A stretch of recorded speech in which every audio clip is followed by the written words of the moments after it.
Hello friends, so let's discuss our next mechanical injury that is called as a fracture. तो fracture के detail में इतना I don't know about that, okay, but definitely what I know I will explain here. तो fracture normally जो word है, जब bone जब होते हैं ना break, definitely at that time we will say the fracture.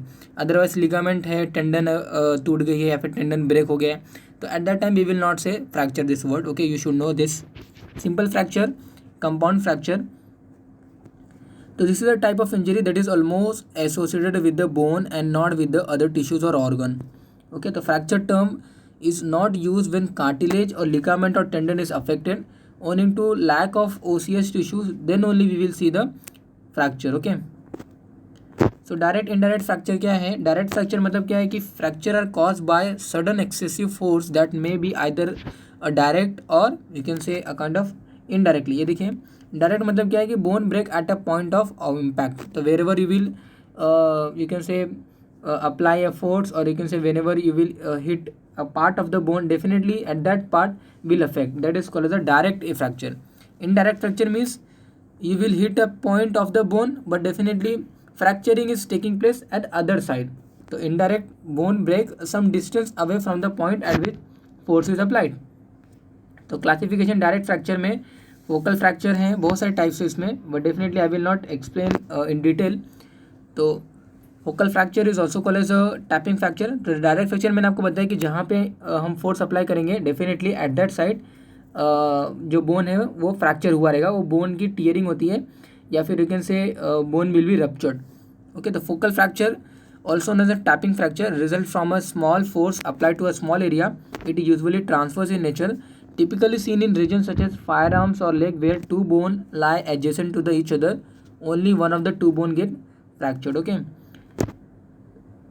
जो हमारा सेकंड टाइप है, देखिए क्रश फ्रैक्चर है, डायरेक्ट फ्रैक्चर में आता है. ये result from application of a large force over a large area and is typically communicated in a type call as a fragmented type में रहता है, क्रश फ्रैक्चर में आता है. नॉर्मली ये हमारे डायरेक्ट फ्रैक्चर का ही फर्दर टाइप है. If a two bone lie adjacent to each other, both get involve in this crush fracture. Okay, तो bumper fracture of the tibia and fibula in a pediatrician who has been hit by a car. तो normally मैंने आपको बताया कि result from application of a large force over a large area and it typically communicated in a fragmented form. Two bone अगर लेते हैं adjacent to each other like radius ulna जैसा है, जैसे tibia fibula, in that same way दोनों ही bone fracture हो सकते हैं, दोनों ही बोन इम्पैक्ट हो सकते हैं. तो क्रश फ्रैक्चर ये हमारा है. Then penetrating fracture result from the application of a large force over a small area. Okay, large force over a small area. आपने पिछले में ये देखिए क्या देखा, application of a large force over a large area, that is called a crush fracture. But definitely penetrating fracture में क्या है, application of large force over a small area. तो bullet injury to a bone is a classical example of penetrating fracture where the large force is apply to a small area, that is called as a penetrating fracture. Okay, indirect fracture में traction fracture है, बहुत सारे again इसमें types है. तो indirect fracture में जहाँ पे हिट हुआ रहता है वो साइड इम्पैक्ट ना होता हुआ अदर साइड होता है, अदर साइड इम्पैक्ट होता है, that is called indirect fracture. तो traction fracture result when a bone is pulled apart by a traction. Okay, result when a bone is pulled apart by a traction. देखिए, transverse patellar fracture due to the violent contraction of the quadriceps. Okay, transverse patellar fracture due to the violent contraction of the quadriceps. जो quadriceps जो हमारे muscles हैं, you can say kind of उसका violently अगर contraction होता है, definitely हमारे जो पटेलर जो फ्रैक्चर हो सकता है. ओके, पटेलर बोन के फ्रैक्चर हो सकती है, that is called traction fracture. तो also refer the avulsion fracture. Okay, यहाँ पे देख सकते हो traction, angulation, rotational and vertical, और you can say angulation, compression, vertical compression of the indirect fracture. तो अलग अलग ये देखिए, आप देख सकते हो ये जो पटेलर बोन है ना, देखिए rupture due to the over using of the muscle और over using the bone. Okay, traction fracture है हमारा, एंगुलेशन फ्रैक्चर है, देन रोटेशनल फ्रैक्चर है हमारा during the rotating the bone. तो एक्टिविटी की वजह से या फिर you can say during the application of force at somewhere, but you can say fracture is taking place or happening at some place, that is called as the indirect fracture. So angulation fracture it occur due to the bending of a bone, occur due to the bending of a bone. जैसे मैंने आपको बताया, concave surface of bone is compressed while the convex surface is put under a traction, result in the breakage of the bone. Okay, तो due to the change in the concavity and the convexity, that result in the traction force or traction pressure to the bone and that result in the breaking of the bone. Okay, तो rotational और spiral fracture देखिए, bone is twisted to produce a spiral fracture. Vertical compression fracture में normally इसके ज़्यादा इतना detail में पता नहीं है, बस I just what I know definitely I am telling here. Otherwise at particular level forensic medicine and toxicology subject में जो हमारा मैकेनिकल इंजीनियरिंग है, in that topic you should know कि टाइप कौन से होते हैं और इनडायरेक्ट डायरेक्ट क्या फ्रैक्चर है. ओके, एंगुलेशन फ्रैक्चर में देखिए कंप्रेशन फ्रैक्चर हमारा ये पर्टिकुलर आता है. तो एंगुलेशन और vertical this are due to the you can say application of compression से वो होता है.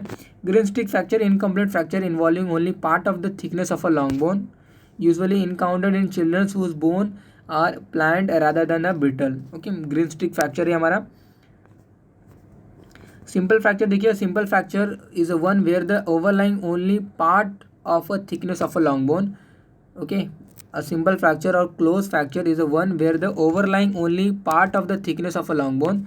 But compound fracture is open fracture involve the tearing of overlying tissues including the skin also. Okay, तो यहाँ पे लॉन्ग बोन सिर्फ impacted हुए हैं, overlying only part of thickness of a long bone. But compound fracture में involving tearing of overlying tissues including skin also. तो except in the case of cranium the term compound is use only when the dura get torn. It is not important whether the skin is intact और torn. उसमें हम always compound fracture बोलेंगे. But definitely simple fracture और fracture close fracture is one where the overlying only part of the thickness of a long bone. Okay, और यहाँ पे क्या है, involve the tearing of overlying tissues beneath the skin. Okay, repair and healing depend on the fracture, depend on the age and nutritional status of the individual. कितना fast हो सकता है healing वगैरह, ये nutritional status of that person के ऊपर depend होगा.